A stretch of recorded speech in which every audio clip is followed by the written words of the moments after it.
Bom, vamos falar aqui sobre um tema muito importante que está chegando aí, o dia 31 de março. Então, a Comissão de Justiça de Transição e Memória da Ordem dos Advogados do Brasil do Rio de Janeiro promove amanhã um seminário sobre a memória da ditadura de 64 a 85. Será um dia todo de resistência democrática. A gente vai falar sobre esse assunto com Jorge Rubem Folena de Oliveira, advogado, doutor em ciência política, membro do Instituto dos Advogados Brasileiros e presidente da Comissão de Justiça de Transição e Memória da OAB do Rio. Olá, Jorge Folena, bom dia, seja muito bem-vindo. Ô Marilu, como você está? Tudo bem? Bom dia para você, para os seus ouvintes. Uma satisfação muito grande estar com você aqui, né, para debater um tema tão importante, Marilu. Muito importante mesmo. Sim, sem dúvida. O prazer é o nosso recebê-lo, prazer mesmo em te ver aqui. A gente sempre está acompanhando você aqui com o Rafa. Hoje você está comigo aqui, Folena. Vamos falar aqui sobre esse seminário, né? Ditadura nunca mais, democracia sempre. E realmente é uma maratona, né? Que você acabou programando aí, Jorge, o dia inteiro. Eu queria que você falasse inicialmente da pertinência, né? De se fazer um seminário com essa força, com tantos participantes importantes, tão significativos aqui para o nosso Brasil, e no momento que a gente vive atualmente. O ex-presidente Bolsonaro acaba de chegar em Brasília, mas a gente vai falar sobre isso daqui a pouco, mas justamente para poder linkar, né, toda esse assunto, né, que a gente vai tratar hoje, sobre ditadura nunca mais. Eu queria que você falasse sobre a importância, a pertinência desse seminário, Jorge. O Marilu, a Comissão de Justiça e Transição e Memória da OAB do Rio teve como preocupação fundamental exatamente fazer um enfrentamento que aconteceu nos últimos 4 anos no Brasil. Nos últimos 4 anos no Brasil, nós tivemos um governo que, infelizmente, atentou diretamente contra a Constituição e, por diversas oportunidades, defender a última ditadura civil-militar que esteve no Brasil. Valores equivocados da ditadura, como tortura, né, apontar armas em direção ao cidadão, né, abusos praticados, né, contra povos indígenas, contra mulheres, todos os desrespeitos que a última ditadura civil-militar de 64 a 85 levou ao Brasil, infelizmente, nos últimos 4 anos, nós vivemos isso intensamente promovido, né, no Estado brasileiro. E aí, né, diante de um novo cenário, do qual, né, nós lutamos muito para restabelecer a democracia e lutar contra o fascismo, que culminou na vitória de um governo democrático, popular e progressista, mais do que nunca nós temos que levar para as novas gerações, principalmente para os mais jovens, a compreensão do que foi a última ditadura no Brasil. Infelizmente, Marilu, há pessoas, inclusive adultas, que parece que esqueceram que nós tivemos uma ditadura. Há pessoas que, infelizmente, não têm um grau de informação suficiente, até mesmo para saber, diante das mentiras que são colocadas sistematicamente, seja nos meios de comunicação tradicional, seja pela internet, de que nunca teve ditadura no Brasil. Então tem pessoas que acreditam. E a nossa maior preocupação, Marilu, é resgatar a memória, principalmente para as gerações atuais e as gerações futuras. Porque nós não queremos que no Brasil, né, ocorra outra ditadura. Nós não podemos que isso aconteça. Por quê? Os valores equivocados da ditadura, infelizmente, estão presentes, né, nos dias atuais. É quando nós vemos a atuação das polícias nas comunidades e a forma como a polícia nos trata, o desrespeito, né, que muitas vezes nós vemos por parte de autoridades que não procuram respeitar as pessoas, mas olham o cidadão como inimigo, quando na verdade, né, numa sociedade plural, numa sociedade como a nossa brasileira, que é uma sociedade completamente miscigenada, né, em que a maioria da população é negra, nós temos que respeitar e incluir as pessoas, e não excluir. Então, Marilu, o objetivo desse seminário vai ser exatamente isso. Vamos ter um dia inteiro, amanhã, na Ordem dos Advogados do Brasil, no Rio de Janeiro, um dia de resistência democrática para evitar que nunca mais no Brasil tenhamos uma outra ditadura.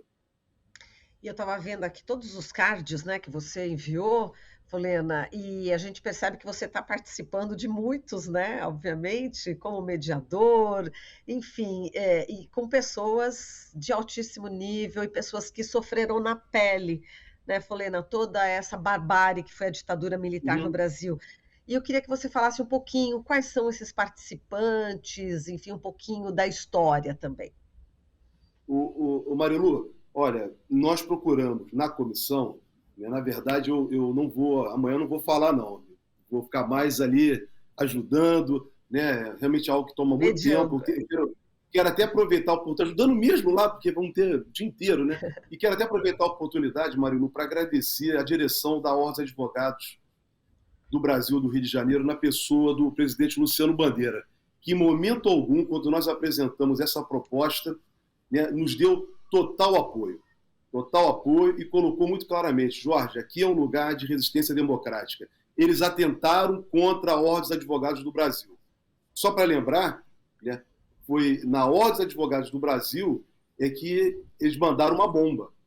Já depois, em 81, né, que infelizmente ocorreu o assassinato de uma funcionária da Ordem, a dona Lídia Monteiro, né, no prédio da Ordem dos Advogados do Brasil, né, na seção do Rio de Janeiro. Então, perdão, na época, hoje, o prédio da Ordem dos Advogados do Brasil, Rio de Janeiro, na época do Conselho Federal da Ordem dos Advogados do Brasil. Então, quer dizer, é um lugar emblemático também para a resistência, esse espaço da Ordem dos Advogados do Brasil. Então, a nossa preocupação, né, como instituição da sociedade civil, é nós estarmos exatamente dialogando com a sociedade, né, com toda a sociedade, com os movimentos sociais, né, exatamente sobre tudo de mal que aconteceu. Nós tivemos torturas, nós tivemos assassinatos, nós tivemos desaparecimentos, nós recebemos lá na comissão, Marilu, né, notícias e informações de pessoas que querem saber quem são seus pais, porque quando crianças, né, assim eles denominam, foram roubados, né, das suas famílias. Então eles não sabem qual, vieram descobrir depois que não são daquela família. Então, quer dizer, essa é uma tragédia que nós temos viva dentro do Brasil e para isso nós vamos contar com muita gente para tentar nos demonstrar tudo isso e nos explicar. Então nós vamos começar amanhã, a abertura vai ser às 9 horas da manhã pela direção da Ordem dos Advogados do Brasil, a abertura, e ficam todos convidados. Né? Logo em seguida, às 9h30, começamos a primeira conferência. A primeira conferência vai ser com a Vitória Grabois, que é do Grupo Tortura Nunca Mais. Vitória, uma militante conhecida, uma ativista conhecida dos direitos humanos, e que vai falar para nós sobre justiça para os torturados, mortos e desaparecidos.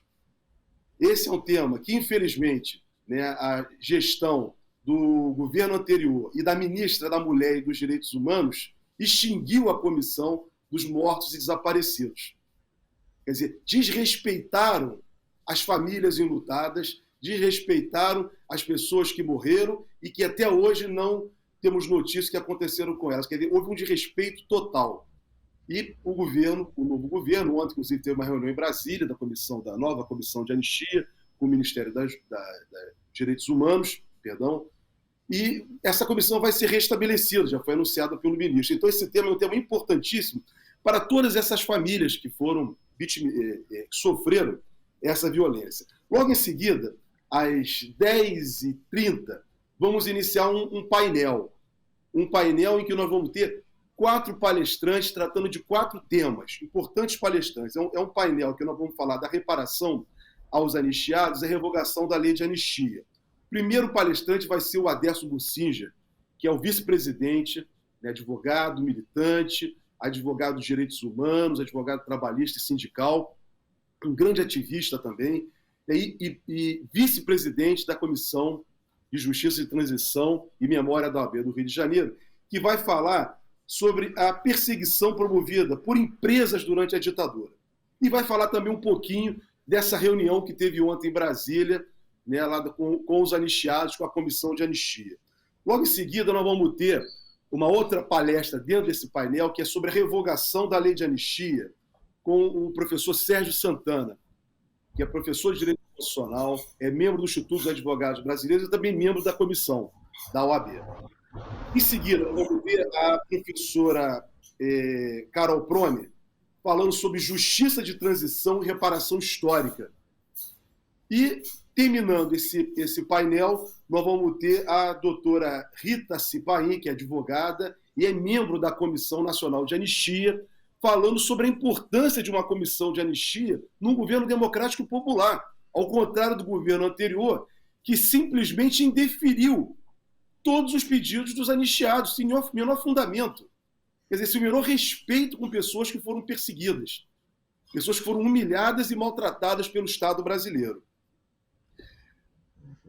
Reabrimos os trabalhos à tarde, Marilu, e aí eu quero aproveitar essa oportunidade para dizer o seguinte: esse, para mim, vai ser o ponto mais importante, porque vai ser uma mesa redonda com, eu digo assim, com a rapaziada, com a juventude da nossa comissão. São os advogados mais jovens da comissão, né, que vão falar sobre os efeitos da ditadura nos dias de hoje. Então, nós vamos ter o Joel Filho falando sobre jovens negros perseguidos, que é uma consequência da ditadura também. Mulheres na ditadura, pela Flávia Monteiro. Letalidade policial, pela Carmen Felipe. Vamos ter perseguição aos estrangeiros na ditadura, pelo Pedro Greco, que é professor, jovem professor. E literatura como memória da ditadura, pela Érica Stalbanês. Então, você vê, são os jovens que vão estar tratando desses problemas da ditadura nos dias de hoje. Quer dizer, esse, para mim, essa mesa redonda, eu convido, né, os estudantes, a juventude, está presente. É um momento para a juventude, entendeu? Para todos nós também. Mas é isso, é jovem falando para jovem, explicando para nós, né, o que eles sentem em consequência dessa última ditadura. Às 15h30, Mário, nós vamos ter uma segunda conferência, aí com a Eliette Ferrer, que é do grupo Geração de 68 e da Casa da América Latina, que ela vai falar exatamente o que foi a geração de 68 para as gerações atuais. Para as gerações atuais. Isso é muito importante. Quer dizer, aí vamos estar trocando, né? São gerações diferentes trocando experiências, né? Então, por isso que eu reputo a participação, o convite para os estudantes, a juventude como um todo está conosco amanhã lá também, né? Ombreados, tratando dessas discussões. Aí vamos para as 16h30, nós vamos ter um painel com o conselheiro federal da Ordem dos Advogados do Brasil do Ceará, Hélio Leitão, que vai tratar de um tema pouco debatido no Brasil sobre a ditadura, mas que foi um tema cruel que eu cheguei a falar hoje aqui contigo, que é exatamente a perseguição a crianças e adolescentes. A ditadura perseguiu e maltratou crianças e adolescentes. Então, o Hélio, amanhã, na sua palestra, né, vai nos dar essa possibilidade de refletir sobre essas mazelas e pessoas que hoje são adultas, já até anciãos, né, e que estão aí, e o Hélio vai nos ajudar a refletir sobre isso amanhã.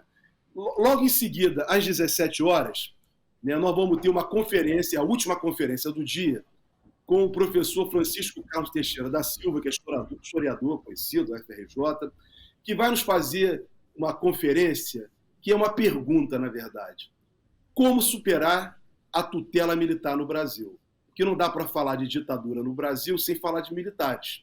Não dá para falar em fascismo no Brasil sem os militares.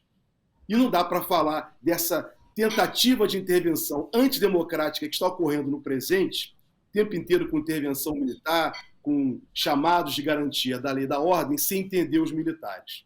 Então, Francisco Carlos vai nos ajudar, a todos nós, na sua conferência, a abordar sobre esse tema, que é um tema sobre o aspecto político, que nós, como sociedade, estamos sofrendo até hoje e teremos que superar isso, infelizmente. E, por fim, Marilu, né, vamos ter às 18h o lançamento do portal Vozes Humanas, né, que é o portal do nosso amigo, queridíssimo advogado Fernando Fernandes, advogado também militante, ativista dos direitos humanos, que conseguiu, com muita luta, todos os áudios da última ditadura no Superior Tribunal Militar e vai estar fazendo, nesse seminário, o lançamento total.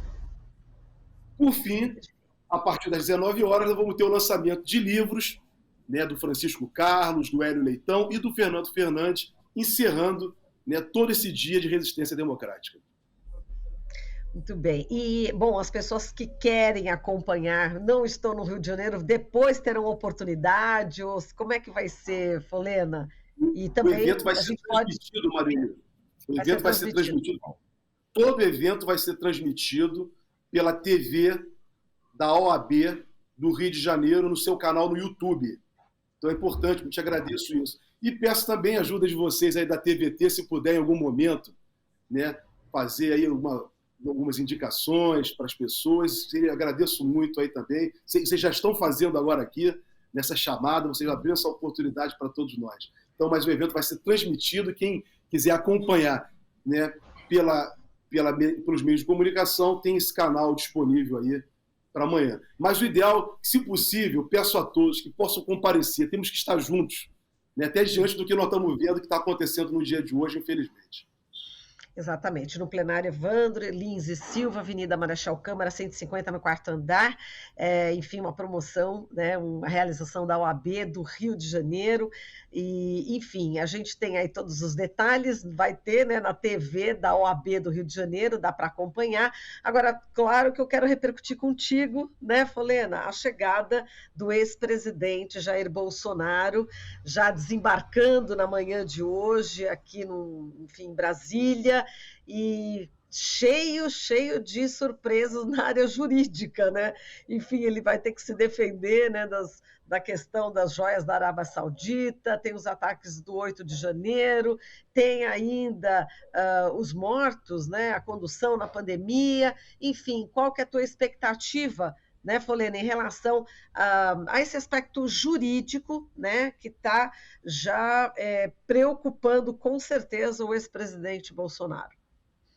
Ô, Marilu, além desses casos todos que você destacou, eu queria dar realce também à questão do genocídio dos povos Yanomamis, né, que, sim, infelizmente, né, pelo que tudo que nós estamos verificando e que está sendo apurado, né, parece que foi no governo dele. Então, quer dizer, essa acusação é uma acusação... Tudo é muito grave, mas essa é muito grave.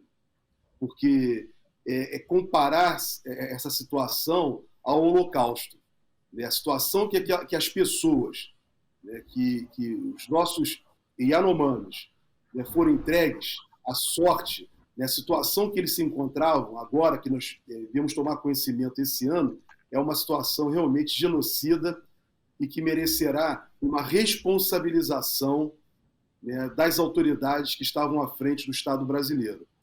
Né, uma responsabilização muito séria, Marilu, muito séria. Foram atentados contra os direitos humanos, né, da forma mais grave. Então, o Bolsonaro vai ter que se defender de muitas coisas, Marilu. É a pandemia, são, infelizmente, quase 700 mil mortos que ele colaborou para que muitas pessoas morressem. Né? Há diversas acusações de corrupção no seu governo. A CPI da Covid, né, fez um farto levantamento documental. Né? Infelizmente, o Procurador-Geral da República que ele colocou lá, ele colocou exatamente para isso, para nada fazer. Mas vai ter um novo Procurador-Geral da República mais adiante, né?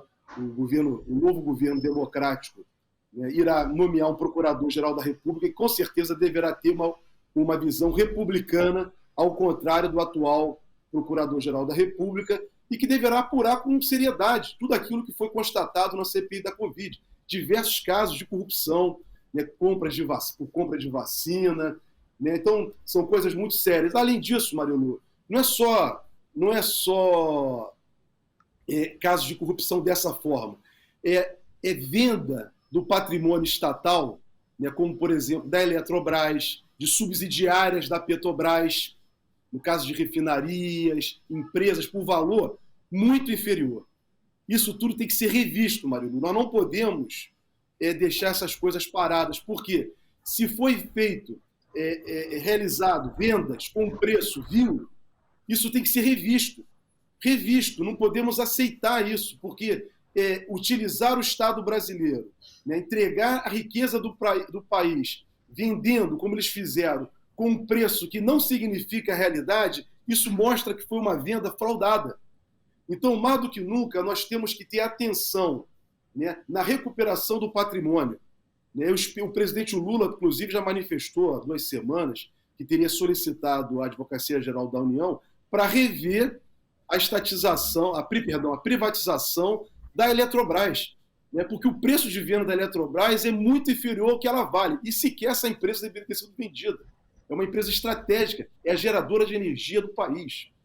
Então, Marilu, são muitas coisas que nós vamos ter que apurar. Na verdade, eu acredito que deveria, aí sim, criar uma força-tarefa, não para perseguir ninguém, não é para perseguir ninguém, como foi feito na Lava Jato e com um juiz que é amigo do Bolsonaro, que foi seu consórcio aí, né, há muito tempo, né, atuando junto, inclusive sendo ministro da Justiça e favorecendo a vitória dele.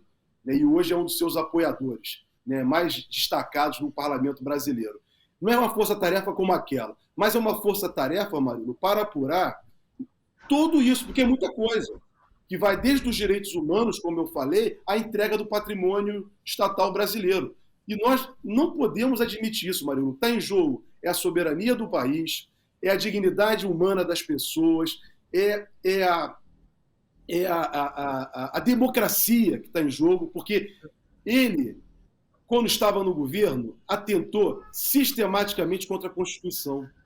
Todo o seu governo foi um atentado à Constituição. Eu falei isso diversas vezes aqui com vocês, tive a oportunidade de falar isso aqui com vocês. O Bolsonaro foi um atentado permanente à Constituição brasileira. Todos os dias ele atentava contra a Constituição.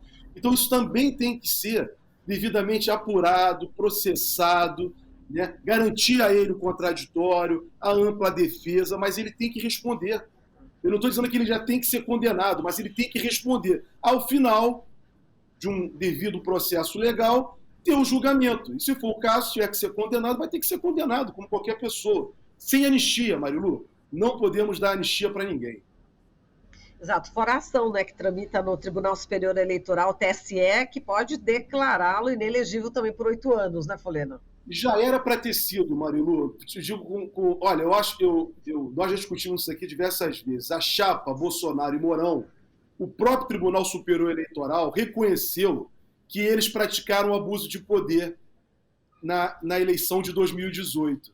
Só que o que o Tribunal Superior Eleitoral fez? Ao invés de tornar a chapa, né, cassado a chapa e assumido a segunda, eles não fizeram isso, fizeram um ajeitamento, dizendo, olha, que não iriam admitir mais e que daqui para frente, a partir de 2020, né, foi nossa última eleição aí, 2022, é que passaria a valer. Então você vê que o próprio Estado brasileiro, por meio do Tribunal Superior Eleitoral, reconheceu que Bolsonaro, a chapa Bolsonaro e Mourão, praticou abuso de poder econômico, atentando contra a legislação eleitoral. E agora, Marilu, mais do que nunca, tudo que ele fez no seu mandato, tudo que ele fez, ainda ocupando o cargo, inclusive com essas tentativas, Marilu, foi a Polícia Federal, próximo ao Natal, se eu não me engano, lá para o dia 24, foi descoberto, ia ser uma coisa horrível em Brasília, se aquele caminhão de combustível que ia para o aeroporto de Brasília, né, aquele ato terrorista, acontecesse. Então são muitas coisas, nós temos que fazer todas essas ligações com o Bolsonaro. Se ele não participou diretamente, Marilu, ele sim foi o principal incentivador. Aí, aquela tal de teoria do domínio do fato, né, que eles usaram muito lá atrás no Mensalão, para tentar incriminar, e tentaram incriminar o caso do ex-deputado José Dirceu, ex-deputado ministro José Dirceu, né, que não valeria porque aquilo é só para estado de exceção. No caso do Bolsonaro, a gente poderia tentar pensar nisso, porque o tempo inteiro ele defendeu um estado de exceção. Ele foi o defensor da ditadura. Então, pessoas que atuam dessa forma, né, se conduz contra a democracia, né, é que nós temos que ter atenção e ver até onde foi a responsabilidade dele sobre esses fatos todos, Marilu.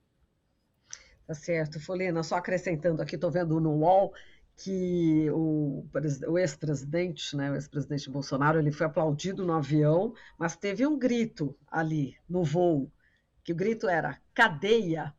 Enfim, tá Tá aí, só para constar aqui como é que foi a volta, né, do Bolsonaro aqui para o Brasil.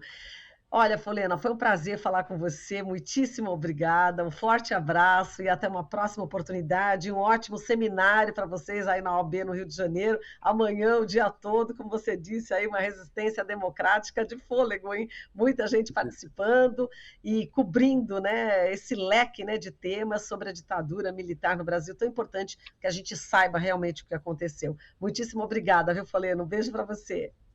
Obrigado, Marilu, muito obrigado mesmo. Agradeço a todos e meus cumprimentos para os seus ouvintes e toda a equipe aí do Jornal Brasil Atual. Muito obrigada. Falamos aqui com Jorge Rubem Folena de Oliveira, advogado, doutor em ciência política, membro do Instituto dos Advogados Brasileiros e presidente da Comissão de Justiça de Transição e Memória da Ordem dos Advogados do Brasil, Rio de Janeiro. Estamos apresentando Jornal Brasil Atual. As notícias que os outros não dão.